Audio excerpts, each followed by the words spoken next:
আনন্দ সংবাদ, আনন্দ সংবাদ। এবার পুজোতে সিঙ্গেল ছেলে মেয়েদের জন্য রয়েছে এক দারুণ সুখবর। যেসব ছেলে মেয়েদের গার্লফ্রেন্ড ও বয়ফ্রেন্ড নেই, এবছর পুজোতে তাদের পছন্দ মতো মোটা, চিকন, কালো, ফর্সা, লম্বা, বেটে বিভিন্ন রকমের গার্লফ্রেন্ড ও বয়ফ্রেন্ড ভাড়া দেওয়া হবে।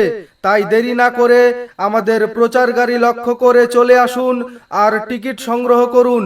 টিকিট মূল্য মাত্র 500 টাকা।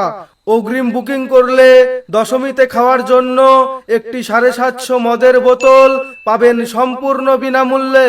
বিশেষভাবে মনে রাখবেন, পুজোর শেষে গার্লফ্রেন্ড ও বয়ফ্রেন্ড গুলোকে যত্ন সহকারে আবার কাউন্টারে এসে ফেরত দেবেন। ধন্যবাদ অন্তে পশ্চিমবঙ্গ সিঙ্গেল কমিটি। কি বললো? গার্লফ্রেন্ড ভাড়া দিচ্ছে, সাথে মদও ফ্রি দিচ্ছে। আমার একটা টিকিট লাগবে। কি তুমি উঠছো কেন? শুনলে ফুলটুসি, গার্লফ্রেন্ড ভাড়া দিচ্ছে, সাথে 750 মদও ফ্রি দিচ্ছে। আমি জানতাম এবার আমার গার্লফ্রেন্ড হবেই।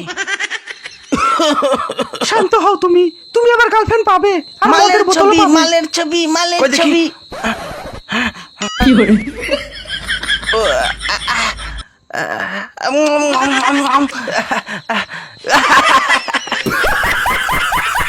এবার তাহলে আমার কি হবে? আমি কি নিয়ে থাকবো? আমার নতুন মা আসবে।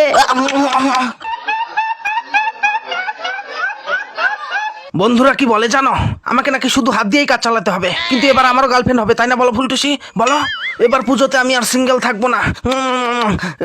আমার সোনা রঞ্জু, ডাক্তারবাবু, আমি বলেছিলাম না যে আমার একদিন গার্লফ্রেন্ড হবে? এই দেখুন, গার্লফ্রেন্ড ভাড়া দেওয়া হচ্ছে, সাথে মদ ফ্রি। আচ্ছা রঞ্জু, সরকার থেকে এবছর গার্লফ্রেন্ড ফ্রি দিচ্ছে, তাহলে তুমি ভাড়া করবে কেন? সরকার থেকে দিচ্ছে? ডাক্তারবাবুর মনে হয় নেশা হয়ে গেছে। আমার বয়স হয়েছে রঞ্জু, আমি জানি কোন মদ কয় প্যাক খেলে নেশা হবে। পুজোর উপলক্ষে সরকার থেকে দুয়ারে সরকারের ক্যাম্পে গার্লফ্রেন্ড আর মদ দেওয়া হবে। সিঙ্গেলরা এবছর আর সিঙ্গেল থাকবে না। সিঙ্গেল ছেলেরা এবছর দুটো করে গার্লফ্রেন্ড পাবে, আর তার সাথে একটা করে 750 মদের বোতল। দুয়ারে সরকারে পরে করে লেখা আছে, দুয়ারে গার্লফ্রেন্ড। ডাক্তার বাবু, ওর শরীরের এই অবস্থা, তবুও বায়না ধরেছে এবারও দশমীতে মদ খাবে। খাবে, নিশ্চয়ই খাবে। মদ ছাড়া তো আর মাতালরা চলতে পারে না বৌমা। ও না খেলে এবার দশমীটাই তো মাটি হয়ে যাবে।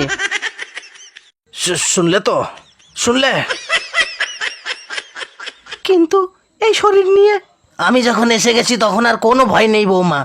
আজ আমারও অগ্নি পরীক্ষা। মদ খেতে খেতে আমার বাল পেকে গেল, কিন্তু সত্যিকারের মদারু হয়েছে কিনা আজ তারই পরীক্ষা হবে। রঞ্জু, শুয়ে পড়ো তো। ও বলছিল বুকের মধ্যে ঘ্যার ঘ্যার করে।